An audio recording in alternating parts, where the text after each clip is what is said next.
All right, we're now going to try to gain some more insight into the four quantum numbers n, which is the principal quantum number, L, which is the angular momentum quantum number, m sub L, which is the magnetic quantum number, and m sub S, which is the spin quantum number.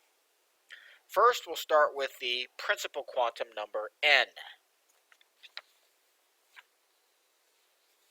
Now, the way I like to think about the principal quantum number is just call it the shell number. And in a sense, I think about this number sort of the way I think about the Bohr model, which if you remember, there's a dense positive nucleus. And then the electron can exist in certain shells or energy levels outside of that nucleus.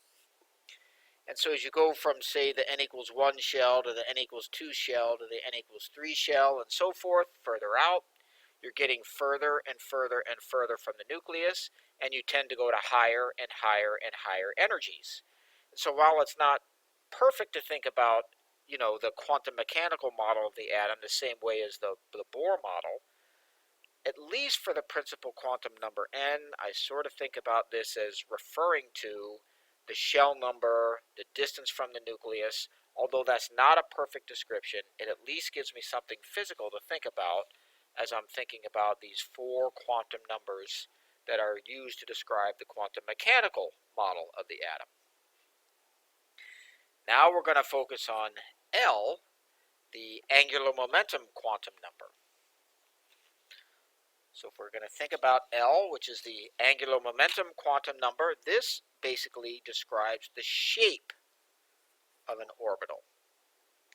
And the value for L actually can take on values from 0 to 1 in steps of 1 all the way up to n minus 1. So whatever the shell number is, minus 1, those are the values of L that an electron can take on. So for example, let's say we're in the first shell. If I'm in the first shell, then n equals 1. And minus 1 is 0. And so really the values of L that can exist in the first shell, well, that goes 0 to 0. So L can only equal 0 in the first shell. In the second shell, n is 2. And minus 2 in that case is 2 minus 1. Excuse me, n minus 1 I should say, is 2 minus 1. That's 1. And so in that case, in the second shell, L can take on the values of 0 and 1, which is 1 less than the shell number. So L can be 0 or 1 in the second shell. In a similar way, I hope you see that in the third shell, L can take on the values of 0, 1, or 2. In the fourth shell, L can take on the values of 0, 1, 2, or 3, and so forth. So we see that the values of L that a orbital can take in various shells just goes up to 1 minus the shell number. And it's interesting too here, you'll note that in the first shell, L can take on 1 value. In the second shell, it can take on 2 values. In the third shell, it can take on 3 values. In the fourth shell, it can take on 4 values, and so forth. But what are these shapes? So each of these quantum numbers, angular momentum quantum numbers, 0, 1, 2, 3, and so forth, they all have kind of a characteristic shape that's associated with each of them. So we're going to draw these shapes down here for L equals 0, L equals 1, L equals 2, L equals 3 is as far as we'll go out, because actually that's as far as we need to go out to describe all the atoms in the periodic table. If a orbital has a value of L equals 0, it tends to have a spherical shape. And we also give letter designations to these quantum numbers for the angular momentum quantum number. If L equals 0, we call that an s orbital. So s orbitals are spherical in shape, or they tend to be. If L equals 1, we call that a p orbital. that's kind of shaped like a peanut. P for peanut. S for spherical. Like this. If L equals 2, these are called d orbitals. And these tend to have a cloverleaf shape, like this, four-leaf clover. And then finally, f orbitals. These are multi-lobed. So we'd say this p orbital would have 2 lobes, this d orbital would have 4 lobes. F orbitals are going to be like, 6 lobes or 8 lobes. They look like multi-bloomed flowers, I suppose. So F for flower. All right, so let's go a little deeper into the angular momentum quantum number and just kind of get an idea of our various shells. So let's just kind of draw like an n equals 1 shell here, and an n equals 2 shell here, and an n equals 3 shell here. We'll go up to n equals 4. And across the top, let's put in the various values for L that each orbital can have. Remember, L equals 0, 1, 2, all the way up to the value of n minus 1. So if n is 1, the only value of L that is possible is L equals 0. I'm going to draw the L equals 0 box here. Let's draw an L equals 1 box here, an L equals 2 box here, and this will be L equals 3.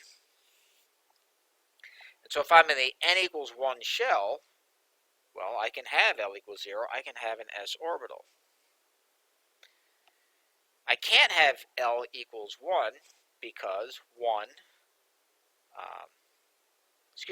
we go up to n minus 1. 1 minus 1 is 0. This is as high as I can go. If I go to the n equal 2 shell, let's see, n minus 1, that would be 2 minus 1 is 1. So the values of L can be 0 or 1 in the second shell. So that means I can have both an s orbital and a p orbital in the second shell. I can't have a d orbital in the second shell because that would violate this particular rule. 2 minus 1 is 1. That's as high as I can go in the second shell. In the third shell, I can have an s orbital, a p orbital, and a d orbital.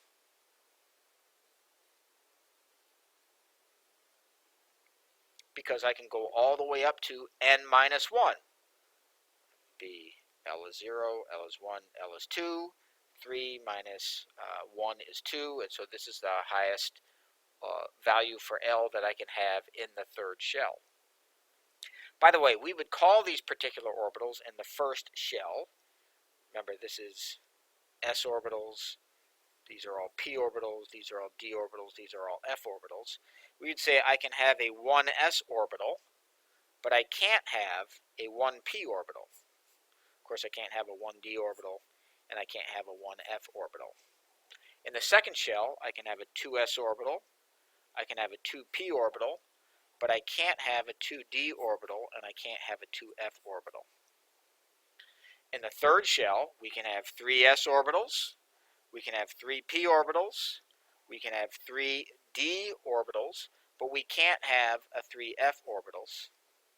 And then in the fourth shell, we can have a 4s, a 4p, a 4d, and a 4f orbital. And again, we only need to go through f orbitals to describe all of the atoms in the periodic table. Okay, now that we've described the principal quantum number n and the angular momentum quantum number L, we're now going to move on to the magnetic quantum number m sub L. And m sub L describes the spatial orientation of an orbital. And it's easiest to see this with p orbitals. So we're going to take some 2p orbitals, and I'm going to draw some x and the y axes here. So we'll make this the x-axis, and we'll make this the y-axis, And we'll imagine the z-axis sticking up and down out of the plane of the paper like this. And the values of m sub l are allowed to go from negative L in steps of 1 all the way up to plus L. So for example, for a 2p orbital, let's see, n equals 2, and L is going to equal 1.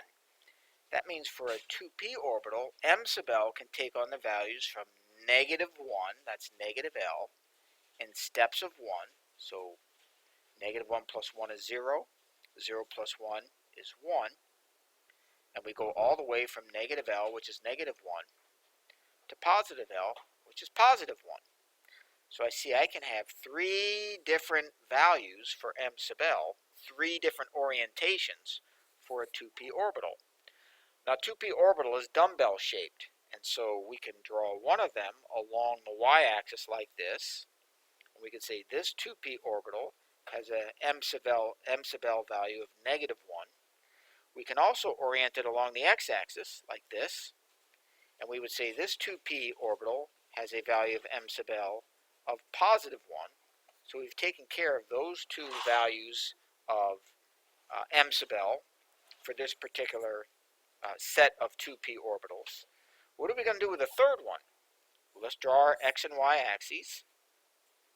And for our third one, we're going to orient it along the z-axis. So it's going to stick up out of the plane of the paper. Now that's kind of hard to draw, but you're just going to try to imagine that there's a lobe sticking up this way, and then there's a lobe sticking down below the plane of the paper. And for that particular 2p orbital, we would say that m sub L is going to be 0. And usually the orbital that's almost completely oriented along the z-axis, that one gets the m sub L value of 0. So let's see what this might look like for all of the different orbital shapes. So let's see, we have s orbitals, for which L equals 0. In that case, m sub L can only equal 0. For any p orbital, L is 1, and so for any p orbital, you're going to have m sub L values that are going to run from negative 1 to positive 1. For any d orbital, L is 2, so for any d orbital, you can have any set of d orbitals, I should say, you are going to have values of m sub L that are going to run from negative 2, negative 1, 0, positive 1, and positive 2. So any s orbital will only have one orbital in the set. For any p orbital, a set of p orbitals, you're going to have 3 orbitals in a set of p orbitals. And in your d's, you're going to have a set of 5 orbitals for the d orbitals. For the f orbitals, where L equals 3, you guessed it, m sub L is going to vary from negative 3 all the way to positive 3. That gives us 7 different f orbitals in any set. So we get 7 f orbitals, 5 d orbitals, 3 p orbitals, and 1 s orbital in any set that exists in any particular shell. Wow, let's try to put all this together then. Let's imagine we're in the n equal 1 shell. This is where we're going to start. If I'm in the n equal 1 shell, in that shell I know my value of L can vary from 1 all the way up to n minus 1. If we plug in the value of n, 1 minus 1 is 0, so L is going to vary from 0 to 0. In other words, L can only equal 0.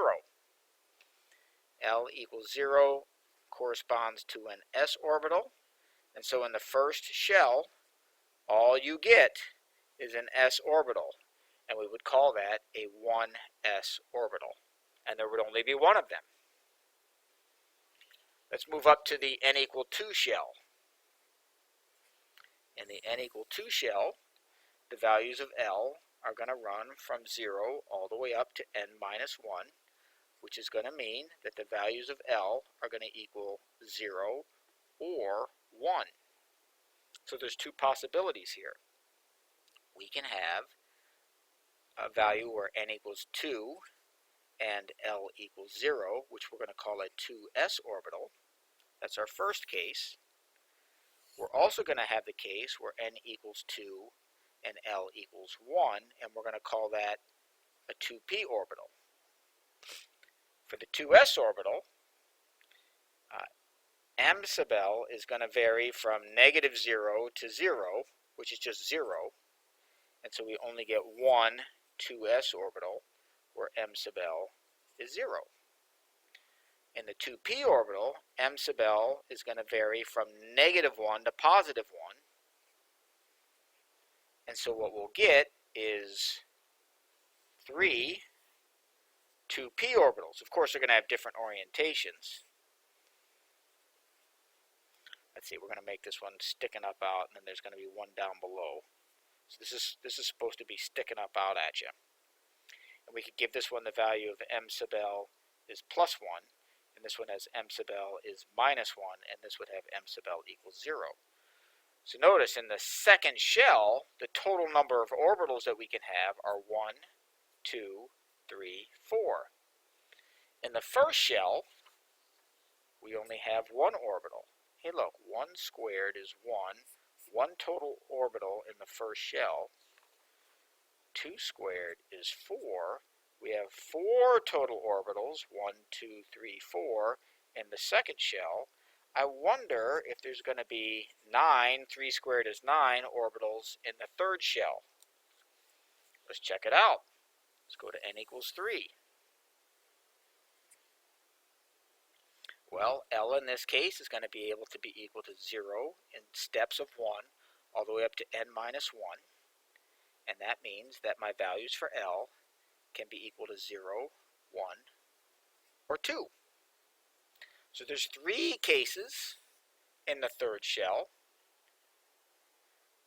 Let's see, in this case we're going to have n equals 3 and L equals 0. In that case we just get a 3s orbital, and we already know that that's just the only value of m sub L possible is 0. And so we're going to have a single 3s orbital, just like in the second shell, just like in the first shell. In the case where we have n equals 3 and L equals 1, these would be our 3p orbitals, for which the values of m sub L can equal 0, 1, or negative 1. And of course, we showed in the last piece of paper that that can be, your 2p oriented this way, your 2p oriented this way, and your 2p oriented up and out of the paper and down below the plane. And so we've got 3 orbitals in that particular case, for the case where n is 3 and L is 1, and then we have n equals 3 and L equals 2. These would be our 3d orbitals. And our 3d orbitals, we're going to have 5 of them. M sub L is going to run from negative L all the way to L in steps of 1. So that's going to run from negative 2, negative 1, 0, plus 1, and plus 2.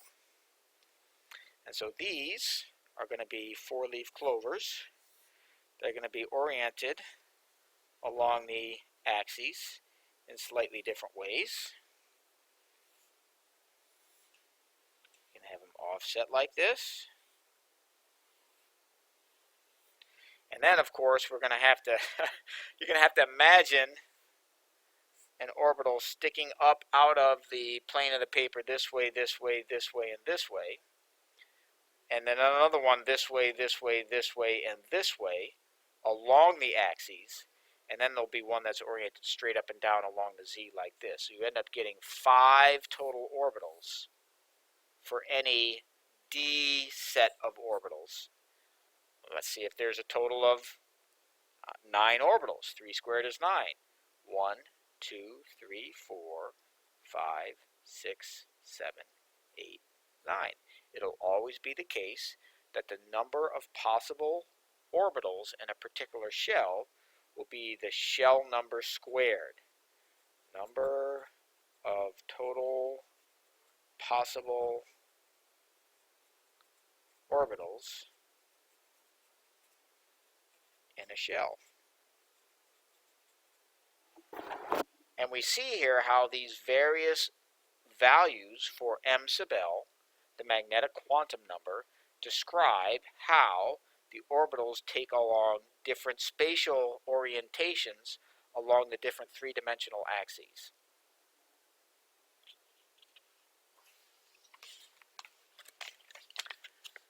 Finally, we have the spin quantum number. And this one's pretty simple. The spin quantum number can either be equal to plus 1/2 or minus 1/2. Finally, something that's easy. And the way we'll think about this, although this is not perfect, for the spin quantum number, you think about an electron as a very tiny sphere that spins on its axis. And if it spins in this particular direction, so round this way, then it's going to generate a little magnet that will give a north and south, and we'd call this plus 1/2. And if it happens to be spinning in the opposite direction, like this, then the magnetic field that it generates is going to be pointing in the opposite direction, like this. And we'll call this a spin of minus 1/2. And these are the 4 quantum numbers and the various things that they describe.